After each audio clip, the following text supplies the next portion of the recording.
Hello, good morning, and good evening. My name is JD Ferrell. I'm a licensed professional counselor in the state of Illinois, and this is a Modern Man podcast presented to you by the Modern Podcast Network.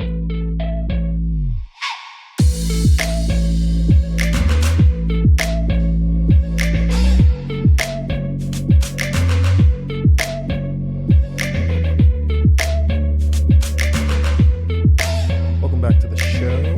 Thank you for tuning in this week. This week, what was on my mind, what I want to bring up, what I want to throw out there, and have you listened to and engage with is intention. And I really want to talk about intention. People talk a lot about being intentional and doing things with intent, but I really want to break down intention versus the action. And everyone says it's a results generated business. It's all about the results. It's all about the results. No, it's not about the results. And I equate the result to the action. To me, it's not about the action. Because you can come at the same action from two different lenses. And the most important thing is not the action. It's the intention. So think about that. We're not worried about the results. We're not worried about the action that occurred. The action, a thing done. We're worried about the intention. Intention. What one intends to bring about. Or a determination to act in a certain way. This is very important. If you don't do things with intention, then you do things by chance. You're just going through life, and chance is something that happens unpredictably without discernible human intention or observable cause. Again, we're not worried about the action. We're not worried about the result. Did this happen by intention or did this happen by chance? And the reason why it was percolating, why these thoughts came up, because if you do things with intention, if you lead with intention in your actions, it'll help your physical body and your mental body. And we know I love working on the mental body. I constantly am focusing on all our mental bodies. But being with intention can also help that physical body. And we know they're so interconnected.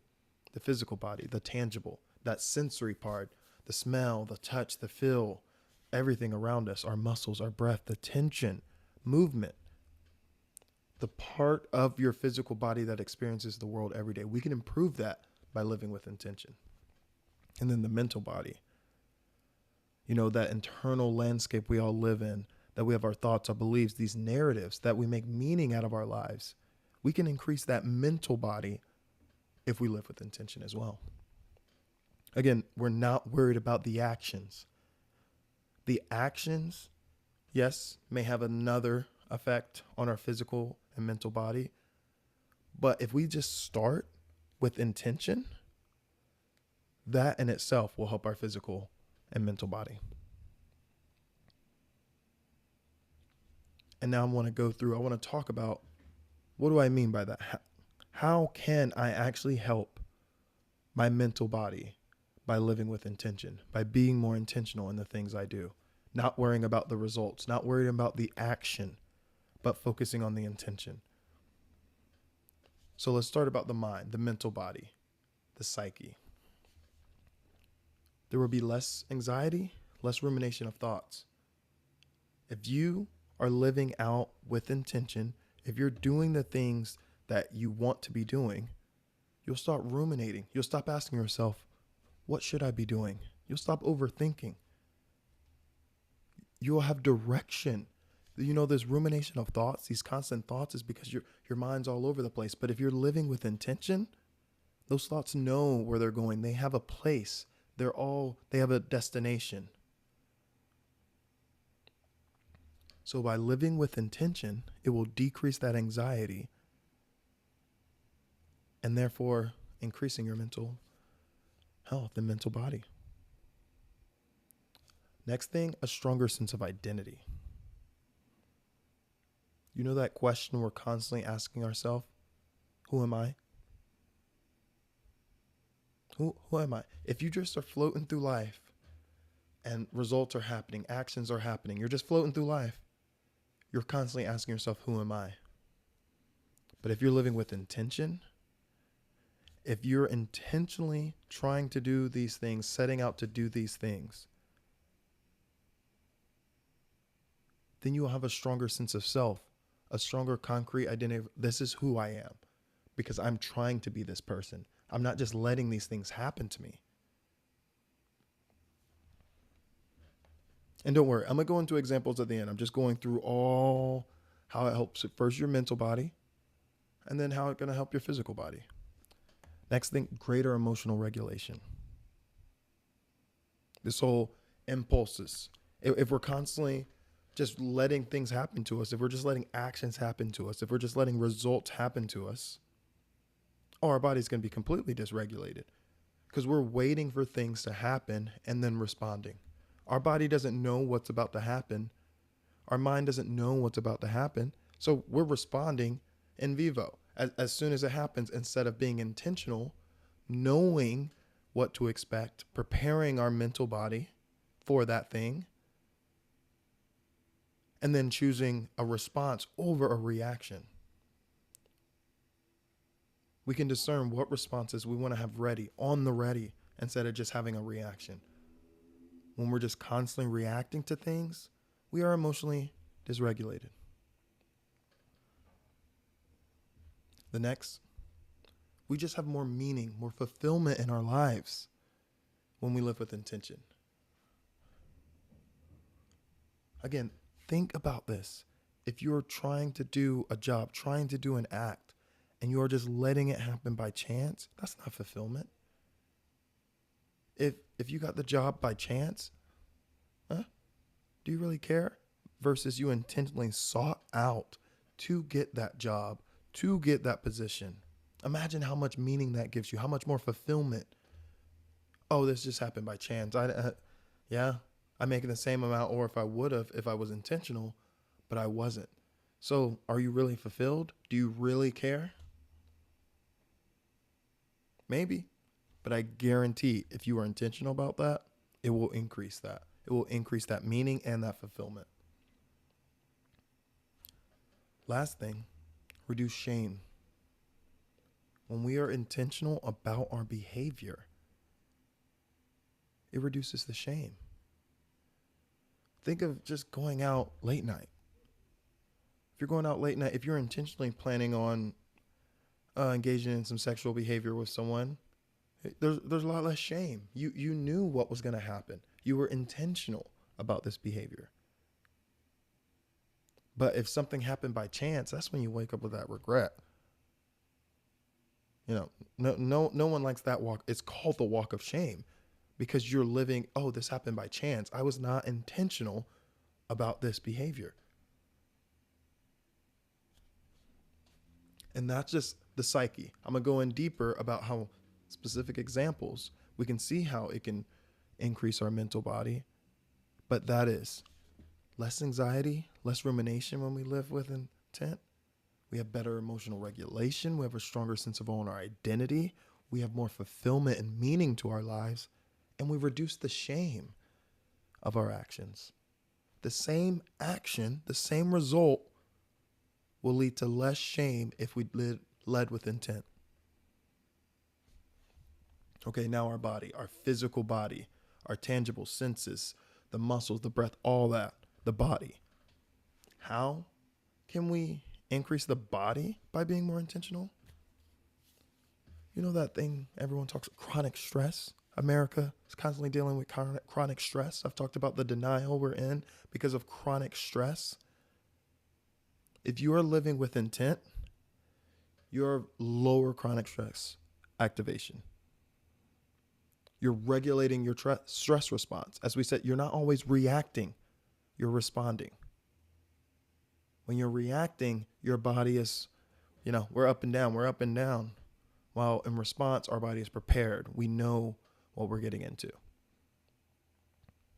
And that similar leads to a better nervous system balance. If we talk about our mental body and decreasing anxiety, so now our nervous system is more balanced. We have more intentional practices. We got breathing, we have pacing. Our body, our parasympathetic nervous system is a little more in tune with itself. Again, we are responding, not reacting. Also, if we're living with intent, that improves our sleep and energy. Decreased sleep is one of the biggest predictors to a shorter lifespan. So if you're living with intent, you're improving your sleep, you're getting better routines,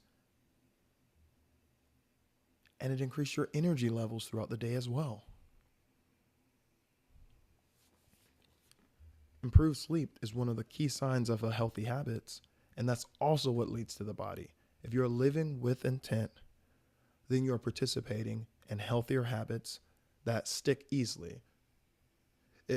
If you're not living with intent, your schedule might be a little more erratic, so you're trying to input healthier habits, healthier lifestyles. But if you're not doing these other things with intent, what makes you think that you're going to be intentional with these healthy habits? No, they're interconnected. So when you be intentional about other behaviors, it'll just have a ripple effect into all your behaviors. If I'm intentional about my career, I'm going to be intentional about my diet. I'm going to be intentional about my friends, and I'm going to be intentional about my family. Interconnected. The last thing about the body, we have reduced somatic tension. Muscle tension in our hands and our joints and our body and our head, headaches. When you are living with intent, when you are constantly not reacting to things, but responding, preparing your body, it reduces this tension in your body and your lower back and your feet and your knees. There's less internal conflict. And when there's that internal conflict, it builds up that muscle tension. All right. It just builds and builds and builds. And we know when there's more muscle tension, then it's in gut health, and then the gut health affects our bowel movements, and our bowel movements affect social. It's all interconnected, all interconnected by living with intent, not worrying about the action or the result, but worrying about the intent. Again, in the body, we can lower chronic stress. We can have a better nervous system balance. We can improve our sleep and energy throughout the day. We can have healthier habits that stick with us easier. And we reduce some somatic tension by simply living with intent, not focusing on the action, not focusing on the result, but living with intention. Now I want to talk about these examples. I threw a couple in as we were going, but I want to talk about these examples that focus on an action. But we see how by whether you lived with intent or whether you just let these things happen by chance, how much they affected the mental and the physical body. The first one is something that is more connected to me, so I'm using that example. But a lot of people have experienced this at some point in their life. And I'm going to talk about becoming a bartender. A lot of people have been in the service industry throughout their life. They understand whether they did it early on for the money, whether they did it through school, whether something happened in their life and then they fell into it. Someone was usually in the service industry, but I'm specifically talking about my experience as a bartender. Thinking about early on when it just happened by chance. I fell into this industry. I was making good money and I was just trying to finish up undergrad. Happened by chance. The action, yes, becoming a bartender. Same action, same result, bartender making great money. But when I was in those early stages, horrible habits in terms of constantly drinking, which allowed me to be constantly emotionally dysregulated. I didn't have a strong identity of who I was. When people would say, when are you going to get a real job, and think that type of language, it internally hurt me. I didn't know who I am. I was just doing this. I was just kind of floating through. I had shame about the career. I had shame about my schedule. I had shame about my lifestyle. I was gaining weight. I wasn't sleeping. The amount doing Adderall and things like that to stay awake and to stay in the industry. I did not have healthy lifestyle habits. And if I tried to implement them, oh, they were gone within a week. And that is because I did not lead with intention. But then fast forward, living in New York City, bartending full time on a rooftop, and decided for the next decade, this is going to be my career. I'm living with intention.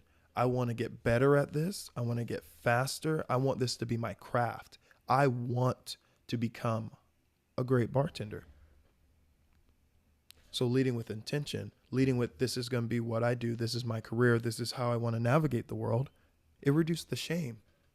I didn't have shame.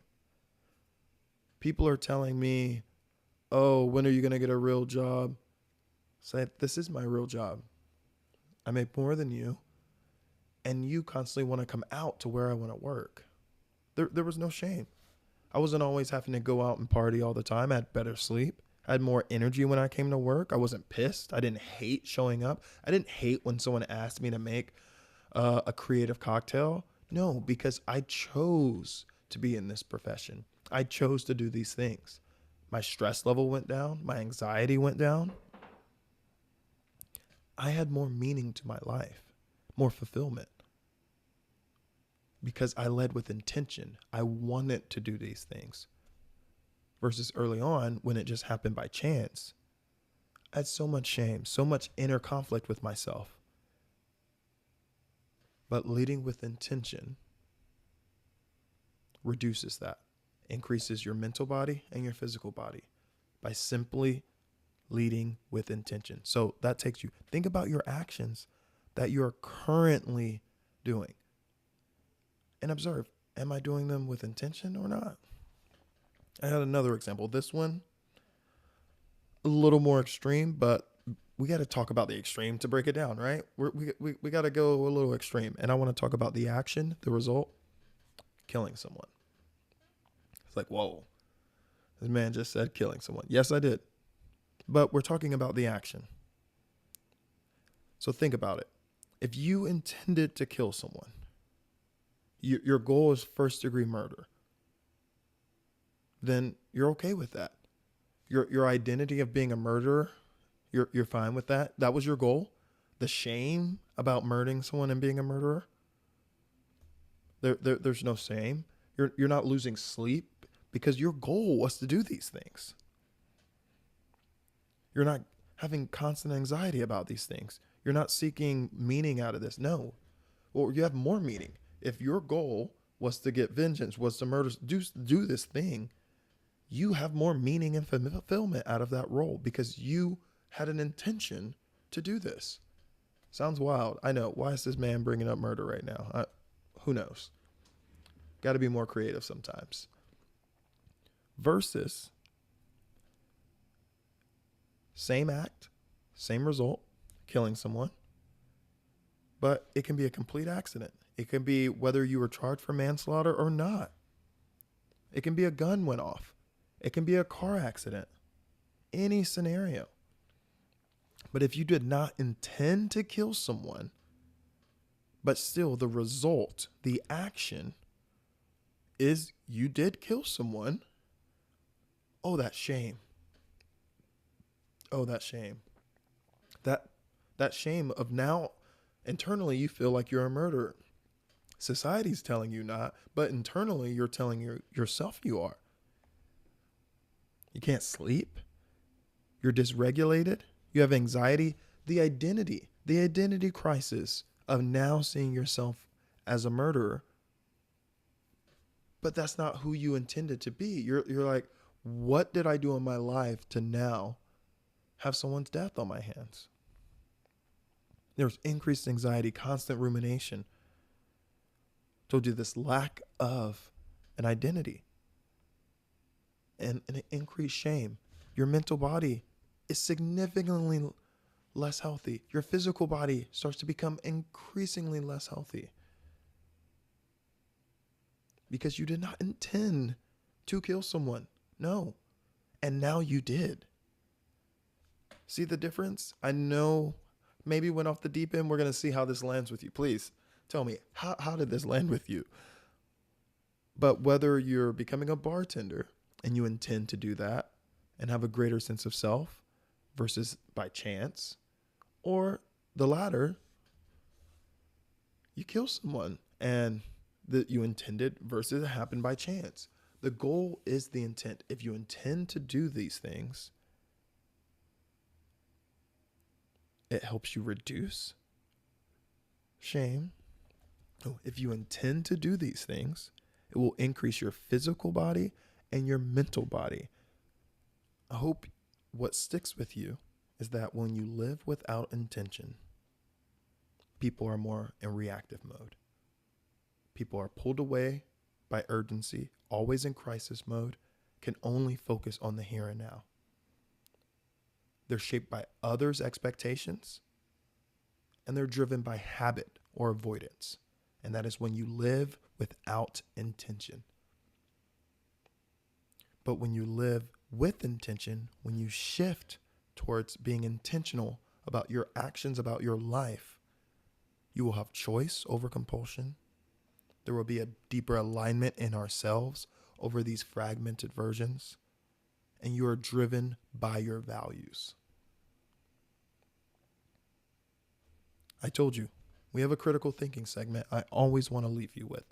So for our critical thinking for this week, I want you to examine the actions, the results that are really prominent in your life, and observe. Are you leading with intention? Professionally, personally, socially, academically, and all these areas where actions are showing up, where results are showing up in your life. Are you leading with intention? And if not, how can you? Thank you all for listening. This was another episode of A Modern Man Podcast, presented to you by the Modern Podcast Network. My name is JD Ferrell, and I'll see you next week.